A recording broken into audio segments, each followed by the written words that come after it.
don't think itatanggi yan ng NBI.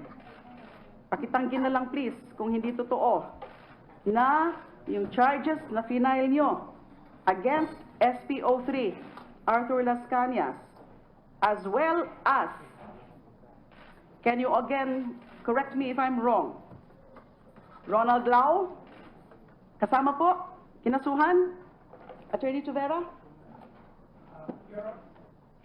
Your Honor, I will check the records of this case because there were policemen who were not part of the charges.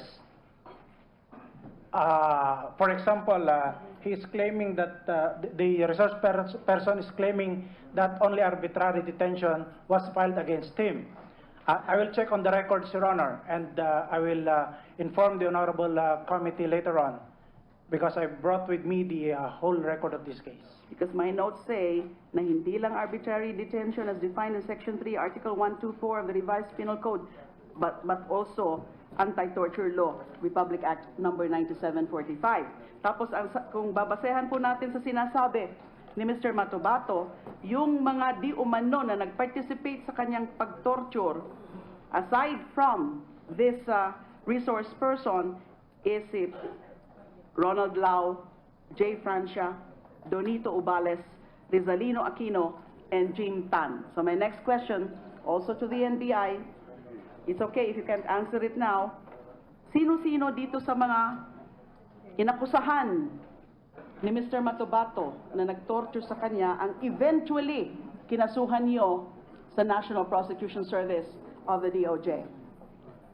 Our report states, Your Honor, that the following police officers were charged by our Death Investigation Unit.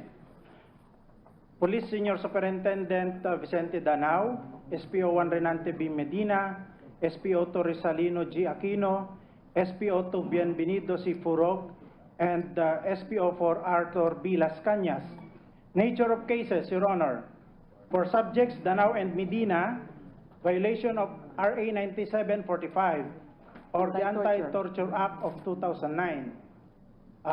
Second case, violation of Section 2 of RA 7438, an act defining certain rights of persons arrested, detained, or under custodial investigation. And C, violation of Article 124 of the Revised Penal Code, meaning arbitrary detention.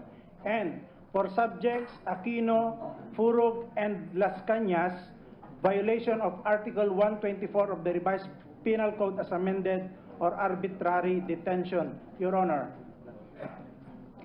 So insofar as you are concerned, arbitrary detention po, insofar as SPO3 Las Cañas, ang pagkaso sa kanya.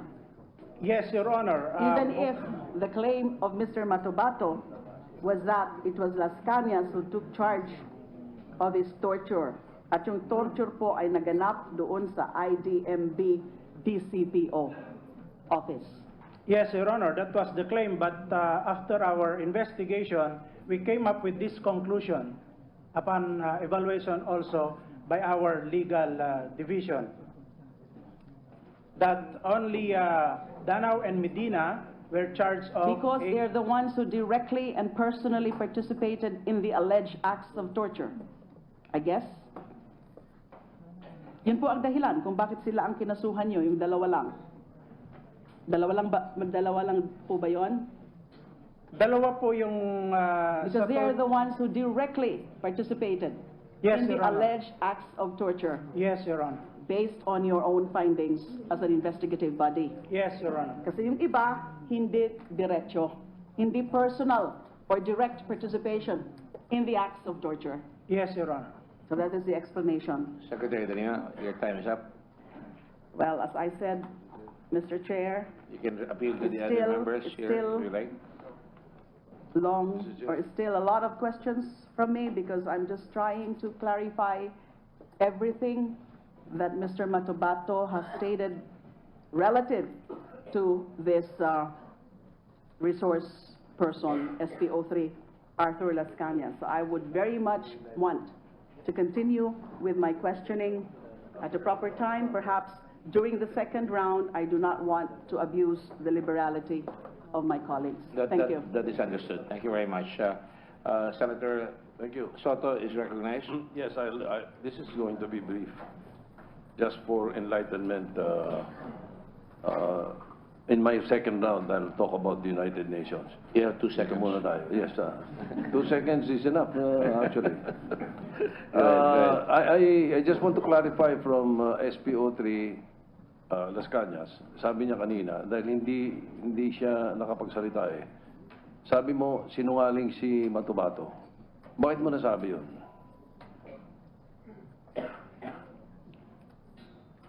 Your Honor, sir, una po,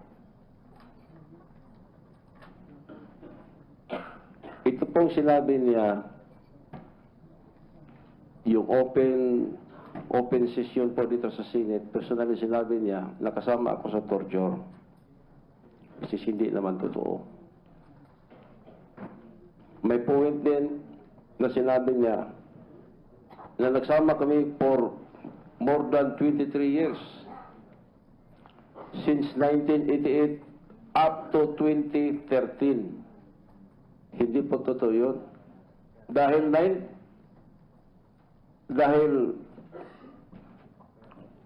yung 1988, civilian pa po ako noon. Nag-away po ako, na-reinstate ako 1989.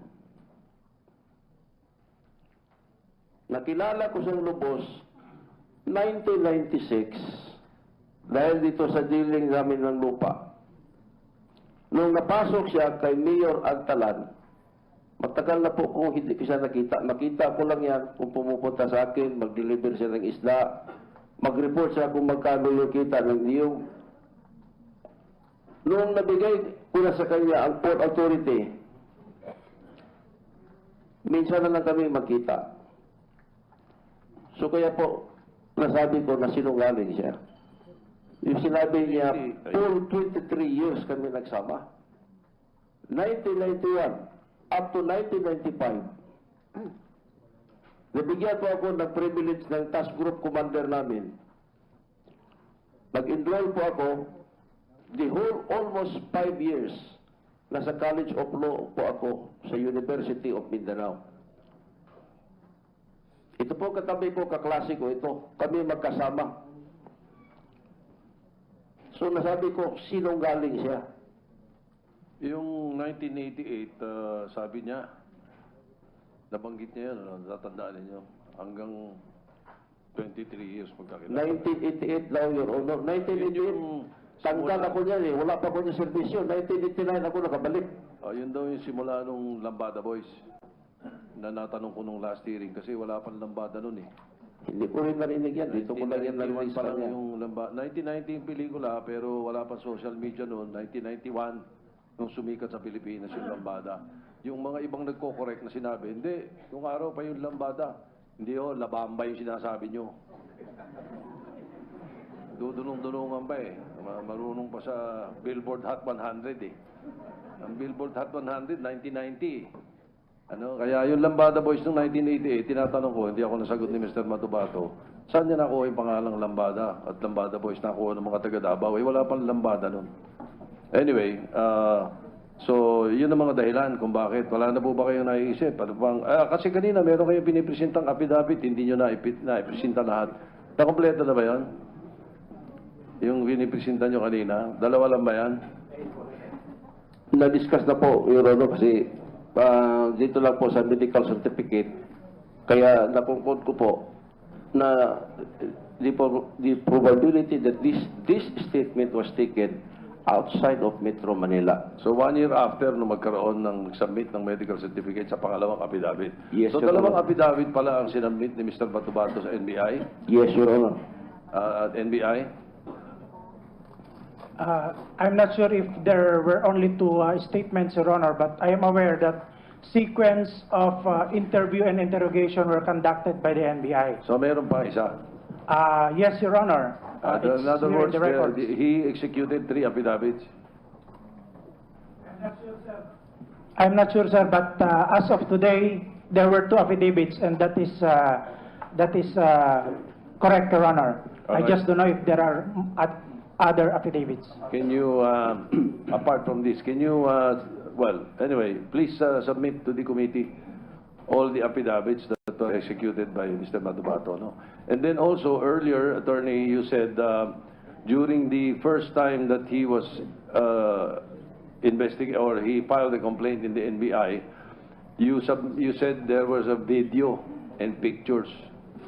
Di ba ba? Pakisubmit nyo na rin sa committee, pakikita natin kung sabog-sabog ang mukha niya or whatever torture na nakita niya, di ba? Makikita natin sa video. Submit the video and the pictures. Attorney Tobera.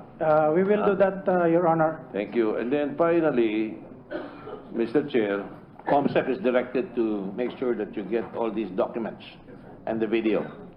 Thank you. And all the affidavits.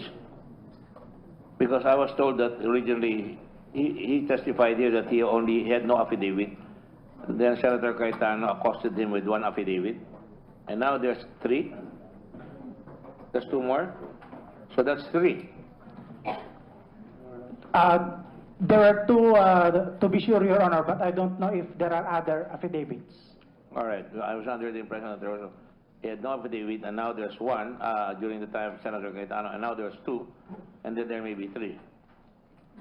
Is that correct? Yes, Your Honor. But can I have just 1 minute, Your Honor, please? Sure. Go ahead. Just want to amplify my previous reply and also to set the record straight.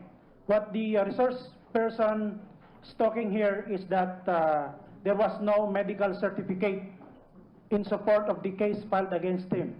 But as I have said, as far as him, Aquino, and Furog are concerned, they were only charged for violation of Article 124 of the Revised Penal Code, and that is arbitrary detention. In cases of arbitrary detention, medical certificate is not required.